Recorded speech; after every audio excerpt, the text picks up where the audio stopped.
Okay, it's the last day. I did an update yesterday.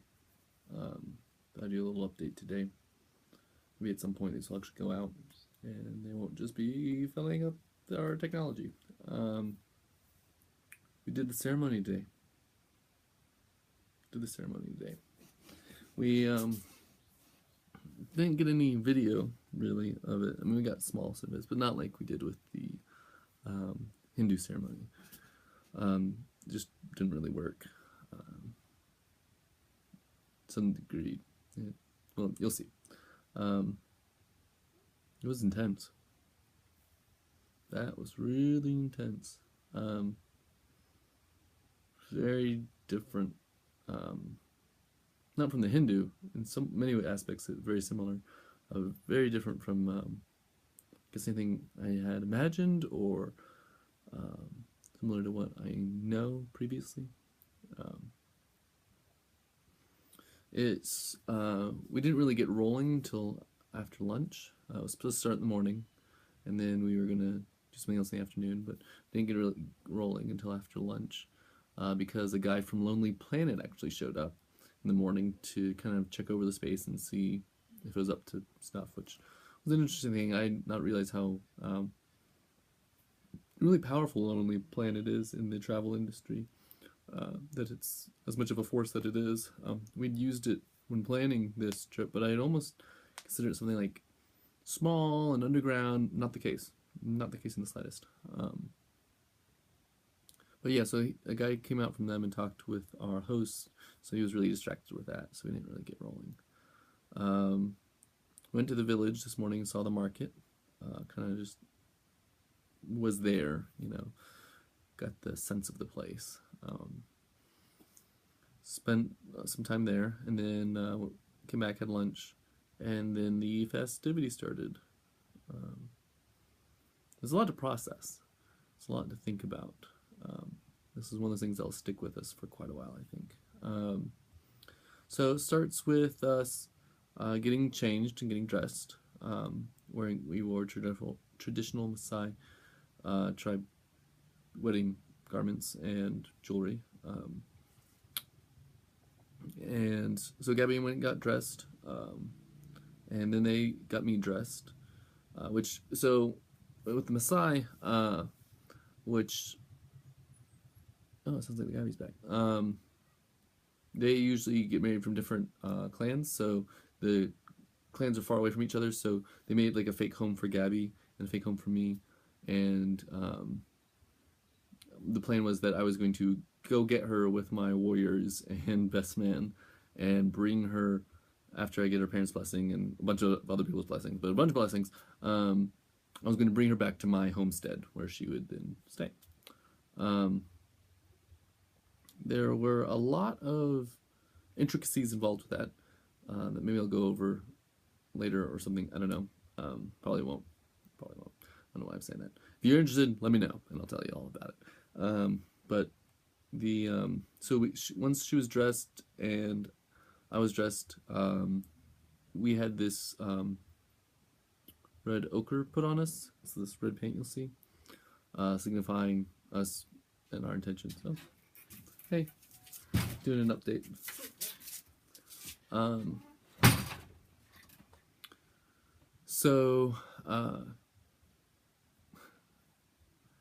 So I then go with my best man and the warriors, who looked really warriory, to go get Gabby. I talk with her dad and get his 2 cents. Her dad. I have to give these people credit, along with when we were in India with that ceremony. There are a lot of roles that involve family, like actively involve family, like multiple roles. And they have always been really cool about filling those roles for us, which is great. I think partially because I don't know what else. I don't think they would know what else to do if they didn't have someone in that role. So we talked to her fake dad, got his 2 cents on marriage and how to have a good one. Drank some ceremonial tea. I think it was, I forget what tree, some kind of tree bark with water and sugar. It was actually pretty good.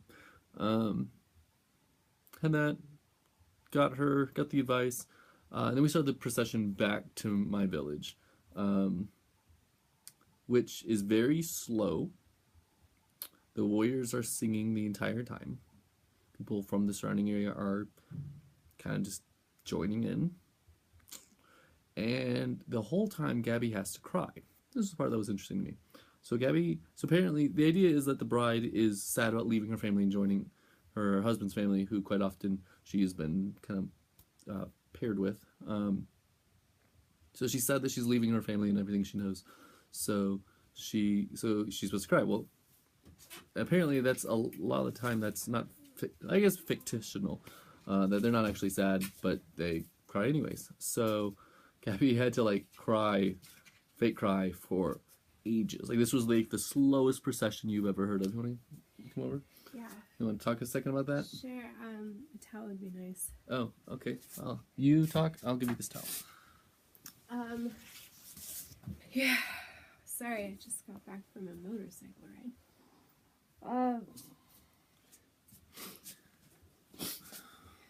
Yeah, I don't even know what to say.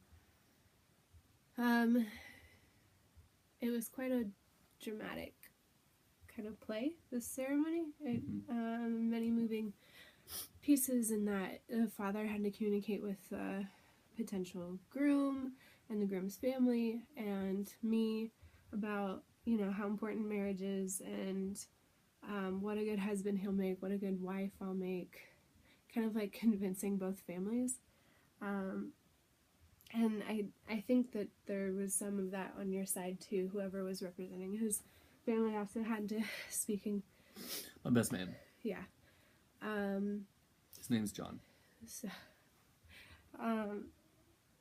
yeah. But talk about the experience of like having to cry. Well, I didn't cry very well. I'm sick, and so I kind of just sniffled a bunch. I wasn't allowed to speak. That was hard. Might have forgotten that a few times, but I tried to not talk. There's a point at which when we finally got back to the property that I was supposed to wait at the gate. Basically where they're trying to bribe me for taking I haven't gotten that far. Yet. Oh, I'm so sorry. It's okay. It's okay. Did you want to talk about what was like any more with the crying stuff? You good on that? I don't know what else there is to say about it. Okay. All right, fair enough. Yeah, so so the distance between the two is probably like a 10-minute walk. Yeah, maybe a quarter of a mile. It must have taken us 30 minutes because we take these super tiny steps and go super slow. I actually asked John at one point, I was like, if the bride lives actually like a far distance from the groom, like, does she just like walk crying for like 3 days or whatever? He's like, no, we take a Jeep. But yeah, it was still just like, it took forever. And you'll see with my garb, I had a walking stick, I had a fan to keep the flies off me. Like she said, she had a bunch of stuff. She had a bunch of stuff to wear. It was hot. There was a lot of pressure. Everyone was watching us. So that probably like dragged out the time even further. It seemed like we were walking for quite a while. It seemed like a lot of the kids in the area and adults as well had come to join us on the walk. Yeah. And also they were taking tons of pictures and videos. Yeah, they were pretty excited. And laughing. Yeah. It was hard to know whether they were laughing at us or if they were laughing at the occasion. Yeah. It was interesting. A lot of emotion, a lot of mix of different emotions. So like she was saying, so in the traditional ceremony, when the bride gets to the gate of the property of the husband or soon-to-be husband, she is expected to play hardball, basically, like try to get more money out of the situation, more cows specifically. We're mainly talking about cows. We're mainly talking about the whole commodity system here. Everything is based on cows. Yeah, like how wealthy a person is entirely dependent on how many cows they have. When you inherit from your parents, how it has to be split equally amongst all the children and how many cows you get. Sorry, I just wanted to laugh. No, yeah. And so they told her beforehand even that, like, there were things they're like, okay, we're gonna ask you like multiple times for like give you different offers. You got to reject them basically, and then we'll offer you cows, and then start buying. Basically, it's the weirdest. Yeah, like thing to other hear. suitors or other people from the village are supposed to like come and try to barter, like be like, oh, don't get married, come to me and I'll give you this or something like that. Yeah. Oh, we're sticking for the cows. So finally, my pseudo father or I guess is he the first one to offer you a cow? Was he the first one to offer you? Yeah. Okay, yeah, he offers her a cow, so she finally comes on the property after like the third time. I had to wait for 4 cows. And so like my family offered a cow, his family offered a cow, some of the village men offered a cow, and I think an elder offered a cow. Mm-hmm. And then I was allowed to come. Yeah. So she gets the promises of cows, comes onto the property. Oh, in the meantime, I have to tie my wedding belt beads into a knot for each cow that I get. Yeah, so she can keep track of them like an abacus. Yeah. So she comes onto the property. We then go to my father's house, which is like a house down from ours. And we all go sit in his bedroom. These houses are very small. Mm-hmm. They're not very large houses. Mm-hmm. There were a lot of people in that house. Mm-hmm. It's just not there. Not a problem. Just I was kind of impressed by the number of people we could fit in one house. So we all go in there. Gabby was then given a baby to hold. As a blessing. As a blessing to. That's the other thing. Is they're really big on having babies. The point of my fan apparently was the more I swiped it, the more children we could have or might have. They seem to want me to basically be swinging that thing constantly. So there's that component of it. There's what else was there were multiple blessings from like elders and families about having kids. We were given new names. Yeah, yeah. But they really pushed the baby thing. They really pushed the baby thing. Mm-hmm. Really pushed it. So much so she was given a child to hold while they. So I didn't know this beforehand, but she was given like basically a jug of milk. Yeah, to carry on her back. It was like one of those calfskin canteens you see from like old days. And so they give her the baby to hold, and then they took the canteen off her back, had her drink from it while holding the baby, had me drink from it. I'm presuming it has something to do with long life or more babies. I'm not really sure. Yeah. So then a bunch of kids would drink from it too. Yeah, then they passed it to a bunch of the kids, which I don't really know. That's why I think it has something to do with long life. I'm not really sure. So we do that. We do the drinking of the milk. We then, after that, I think that was pretty well it. They take back the baby. We get our names. So as a collective, they discussed and came up with names for us, which was a very interesting way of managing that. I think it'd be really cool if that's how names managed in general. Like everyone got together and kind of discussed and figured out a name. There's technically like new last names for me particularly. I get 2 names. I dropped my family name to take on the new family name, which is different than the name that they gave him. Yeah. I don't understand. Yeah. So. Get a lot of names. Yeah, got a lot of names. So we did the names.